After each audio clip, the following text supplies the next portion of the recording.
I'm going to run this without slides. I had some cool visual displays, but we'll go without it. All right, so I'm Dave Stauffacher. I lead the Milwaukee user group.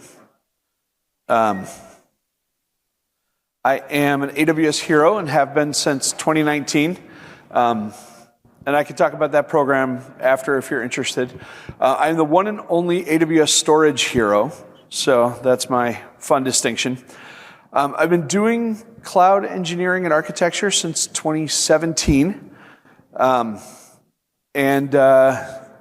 see, I married my best friend in college. I've got 3 kids and too many hobbies to list. Fun fact is that in my spare time, I actually work with a SWAT team to train hostage negotiators. Came in helpful when having toddlers.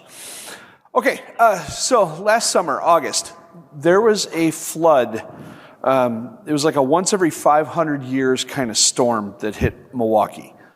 And luckily I wasn't home at the time. I was across Lake Michigan visiting some family, but we got a bad storm that night in Michigan, and I had no idea what was going on back home. So we get home, and there is an absolutely crazy storm. It was a 12 and a half inches of rain dumped in a few hours during that storm.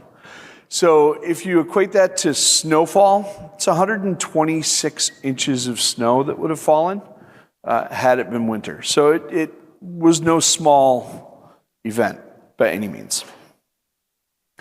The really fun picture you're not seeing is one of my friends, his basement flooded, and there's like a drop ceiling, and there's a Darth Vader figure sticking out of the ceiling tiles.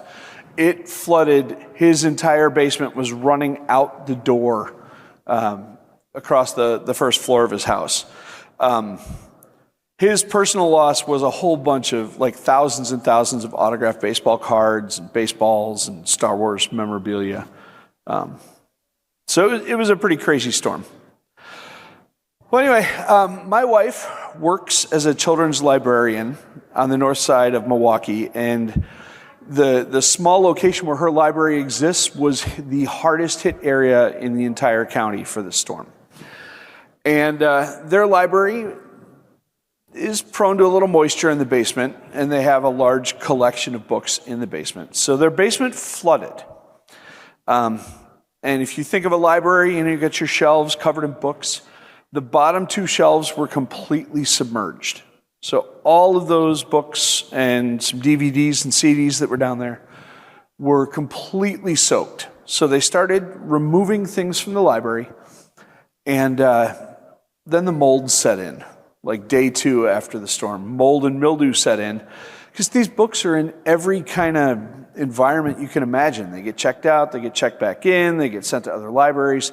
They pick up mold spores all over the place, and as long as they stay dry and dormant, no problem. But the flood activated the spread of mold, so they had to get even more materials out of the library.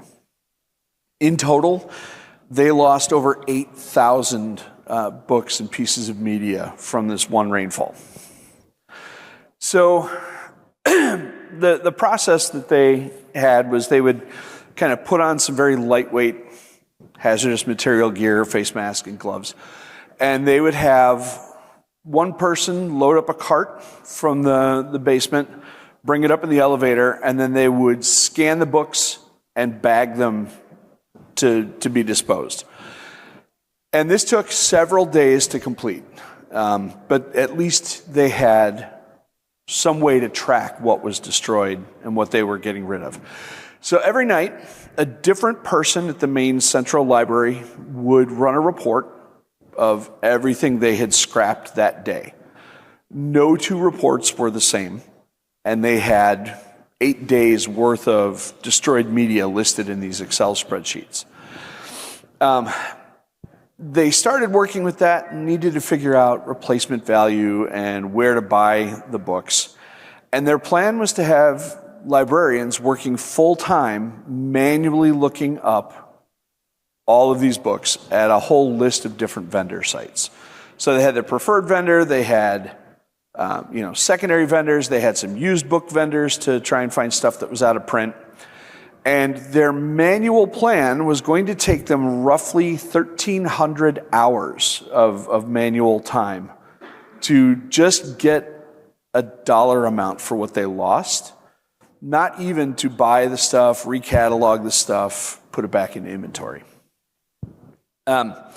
So all in, we kind of estimated that it was going to take them about 12 weeks, factoring in weekends, to be able to restore and recover their collection. And that's assuming things moved at a normal project pace, not at a government pace, right? So my wife sat down with me and said, and let me back up. I was part of the Kiro beta program last summer. So Kiro was coming out. They said, hey, Dave, do you want to kick the tires on this and figure out how to use it? And I'd been doing some pet projects here and there, like, oh, I want to build a calendar that shows me the ice cream flavors at my favorite ice cream shops each week. Or, hey, track down some concerts that I could go to. But I didn't have like a genuine use case for Kiro yet. So she came and said, hey, can you help me figure out how we solve this problem? So I sat down with Kiro and started playing around with just normalizing the data. And Kiro did a great job with that. I gave it 8 spreadsheets. It compiled all the data, standardized the data, and then was able to give me a complete, concise list of title, author, ISBN number, so on and so forth. So we started there, and because agentic stuff to just say, hey, go out and build something or do something on my behalf didn't really exist, I jumped into the Kiro spec-driven development and tried to build a few different Python apps that could take this data in and search around for results on various book vendor sites.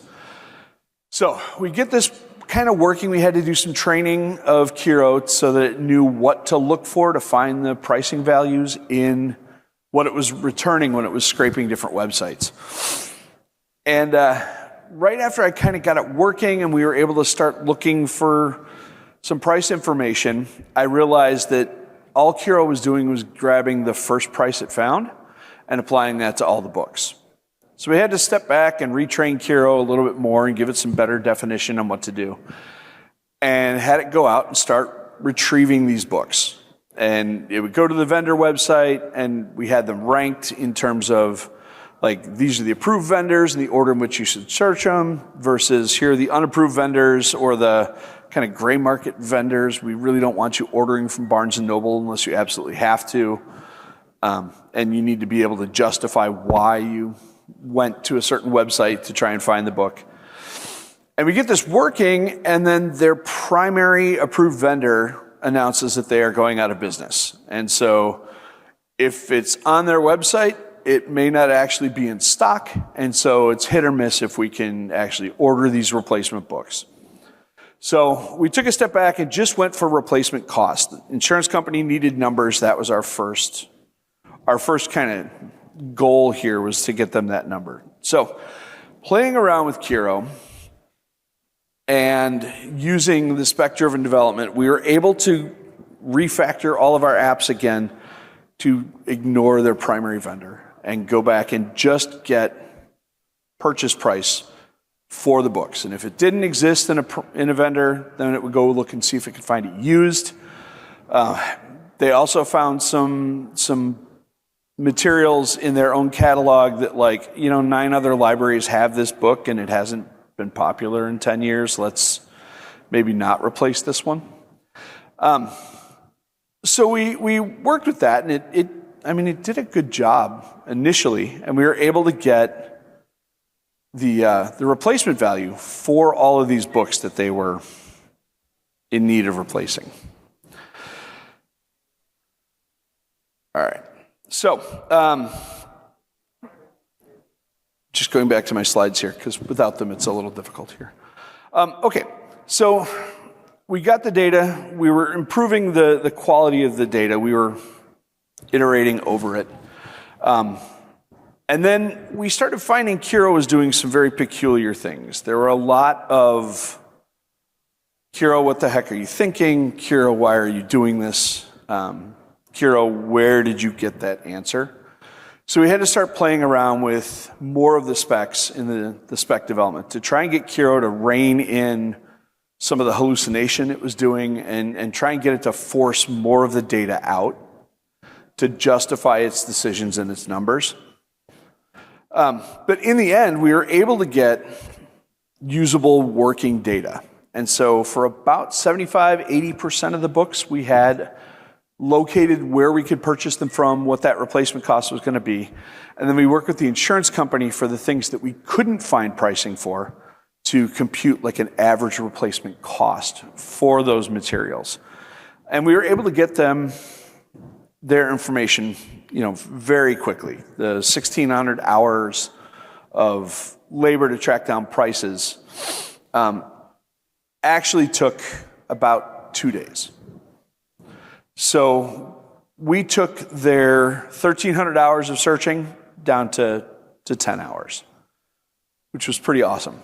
So that saved them a lot of time, because when you take the librarians and put them full-time on chasing down prices, that means the programs they're supposed to be running, the story times, things like that, are just not getting done.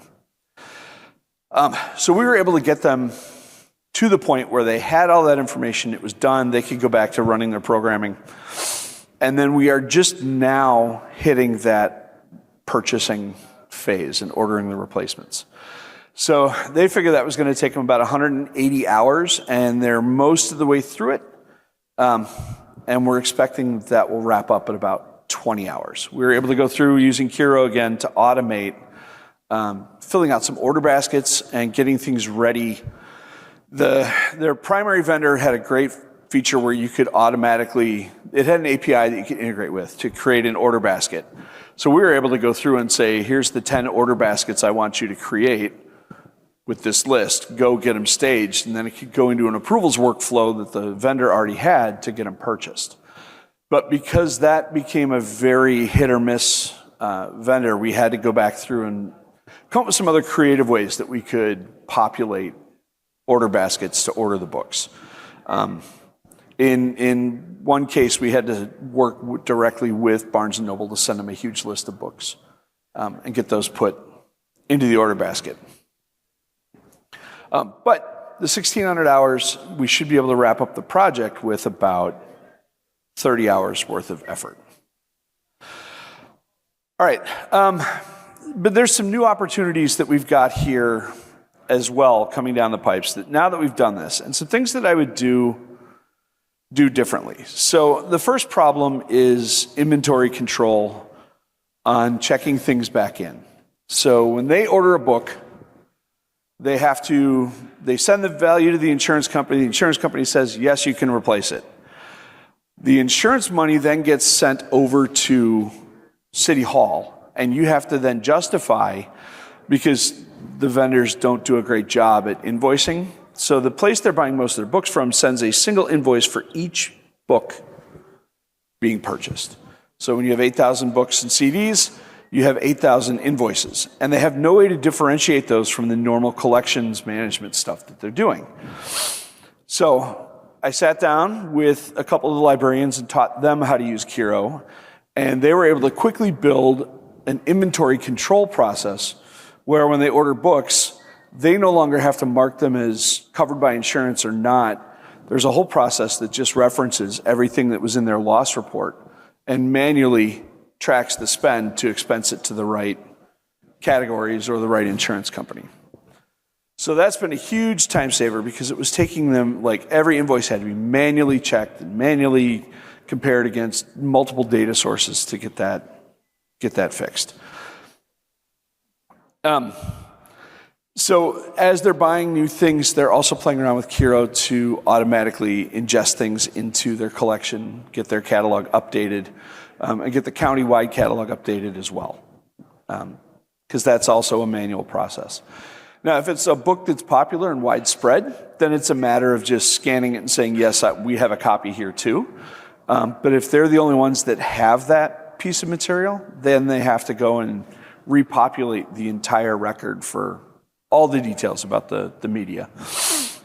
So we've taught Kiro how it can go out and retrieve all that information for them and make it readily available to just import into the catalog system. Okay, so looking back at the project and the process here, Kiro didn't have an option for doing this just agentically. I had to build an app to get it to start processing this data. But if I were to do it again today, it would be MCP servers and custom agents. And I would let Kiro manage wrangling all the data and just have it go off and do this work on its own. Babysitting the Python app was kind of a pain because it had to run slowly so that we didn't get banned or blocked for spamming each website so many times to find book information. The raw data went very easily into and out of Kiro. So I wouldn't change anything with that. That worked out really, really well. Training Kiro on how to find results when it was web scraping was very tedious. And now there are MCP servers that can do that work for me. So I would definitely lean into those. And I'm happy that the library director made me a nice big plate of brownies to thank me for my work. But I think if I were doing this again, I would charge a lot more than just one plate of brownies. So, but taking this knowledge then, I've built a few other things and tools that are with Kiro that have been kind of fun. And I'll just mention them here and we can talk about them offline or over lunch. I took Kiro, I do a lot of audio editing. I record live concerts. So I was able to train Kiro to edit all the music that I record and get it tuned up and sonically sounding the way I want it to. So it would take hours of playing with the knobs and fiddling with the faders is now a very automated process that Kiro can grab a WAV file and process it into what I want it to become. So that's been fun work. And then I'm building tools for my kids who are eternally disorganized and messy. And built my daughter an app where she can photograph her messy room, and Kiro ingests that data and comes back with a task list with very small to-do items to clean up these 3 books, put this coat on a hanger. And then it gives her rewards for each of those tiny little steps that she does. And she hates that it's AI, but Kiro makes it really, really easy, and it's actually getting some good results with the kids. So anyway, sorry this was a little less polished than I wanted. The slides would have really helped. But I am happy to talk at length about Kiro. Cool. Well, thank you very much for coming.